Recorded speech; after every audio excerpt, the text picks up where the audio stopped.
உங்களுக்காக வைத்திருக்கிறாரு. இன்னைக்கு ஆண்டவர் ஏன் தெரியுமா, ஒரே ஒரு வார்த்தையை சொல்லி முடிக்கிறேன். ஆண்டவர் ஏன் தெரியுமா நமக்கு உதவி செய்ய வர முடியல? ஒரே ஒரு வார்த்தை சொல்லுவார், நீ தானே ட்ரை பண்ண, நீ தானே முடிவெடுத்த. அப்ப எப்படி பிரதர் லோத்துக்காக வந்தாரு? அங்க ஒருத்தன் அழுதுட்டு இருக்கான், காலை பிடிச்சுக்கிட்டு இருக்கான், காலில் விழுந்து கிடக்குறான். எப்படி பேசுறான் தெரியுமா? எனக்கு குழந்தை தாருன்னு பண்ணதில்லை முதல் ஜபம், தூசியும் சாம்பலுமானே பேச துணிந்தேன். 50 நீதிமான் இருந்தா அழிப்பீர். ஆண்டவரா போனாரா? ஆண்டவர் நேர ஆபிரகாம் வீட்டுக்கு வந்தார். 40 நீதிமான் இருந்தா அழிப்பீரோ? 30. ஆபிரகாம் வீட்டில் 318க்கு மேல நீதிமான்கள், இவன் வீட்டில் 10 கூட இல்லை. இப்படி ஆபிரகாம் வீட்டில் 318 பேர் சேர்ந்து போய் ஏலாமின் ராஜாவை அடிச்சு நொறுக்கிறாங்க. ஆபிரகாம் வீட்டில் ராஜாக்களை ஜெயிக்கிற அளவுக்கு நீதிமான்கள், 4 ராஜாக்களை எதிர்த்து யுத்தம் பண்ற அளவுக்கு மீட்டு. எங்க வீட்டில் யாரு? நான் மட்டும் சோத்திரம் போட்டுக்கிட்டே இருக்கேன்.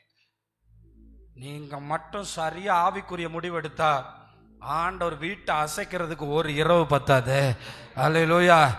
எத்தனை எங்க தெரியுமா கணவன்மார்கள் பெஸ்டா மாறுறாங்க. மனைவிமார்கள் ஆவிக்குரிய முடிவெடுத்து உருவாக்குற கணவன்மார்கள் மனைவிமார்களை விட 10 மடங்கு ஆண்டவருக்கு ஏற்றபடி உருவாக்குவாங்க. வீட்டுக்கு நீங்க வேலைக்கு போயிட்டு வாங்க, நான் சர்ச்சுக்கு போயிட்டு வந்து உங்களுக்கு சாப்பாடு ரெடி பண்ணி வைக்கிறேன். கடைசியில் நீங்க நியாய தீர்ப்புல உங்க வீட்டுக்காரனை எங்க பார்க்க போறீங்க? இந்த கேள்வியோட இன்னைக்கு போங்க. நித்தியத்தில் உங்க வீட்டுக்காரனை பார்ப்பீங்களா?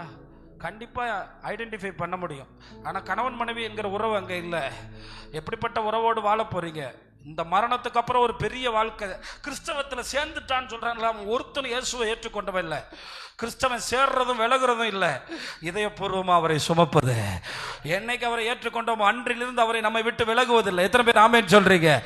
அதனால இன்னைக்கு மனசுக்கு ஏற்றபடியான முடிவுகளை தள்ளிவிட்டு கடினமான முடிவுகளை எடுப்பதற்கு, இளம் வயதில் நுகத்தை சுமப்பதற்கும், ஆண்டவருக்காய் வாழ்வதற்கும், ஆண்டவருக்காய் நிற்பதற்கும் நம்ம ஒப்புக் கொடுப்போமா? நம்ம முடிவு இன்னைக்கு முதல் காரியத்தை மட்டும்தான் சொல்லி முடித்திருக்கிறேன். மாம்சத்தின்படி முடிவுகளை எடுத்தால் லோத்தின் முடிவுதான். ஆவிக்கேற்றபடி முடிவு எடுத்தால் அந்த நேரத்தில் நிறைய பேர் ஏன் அவசரப்பட்டு முடிவு எடுப்பாங்க தெரியுமா? சீக்கிரத்தில் போய் இஷ்டத்தை முடிச்சிடணும், சீக்கிரத்தில் போய் முட்டணும்.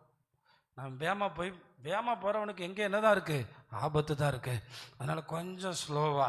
எல்லாரும் சொல்லுங்க, கர்த்தருக்கு காத்திருக்கிறவர்களோ பூமியை சுதந்தரித்து கொள்வார்கள்.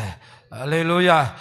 ஒரு சின்ன குடும்பத்தில் பிறந்து பெரும் பணக்காரனாக மாறின வாரன் பஃபட் சொல்லுவாராம், ஏன் சார் நீங்கள் உலகத்துக்கே பெரும் பணக்காரனாக இருக்கீங்களே, நீங்கள் எதுக்கு இந்த வீட்டில் இருக்கீங்க அப்படின்னு கேட்டால் சொல்லுவாரான், எனக்கு இந்த வீடு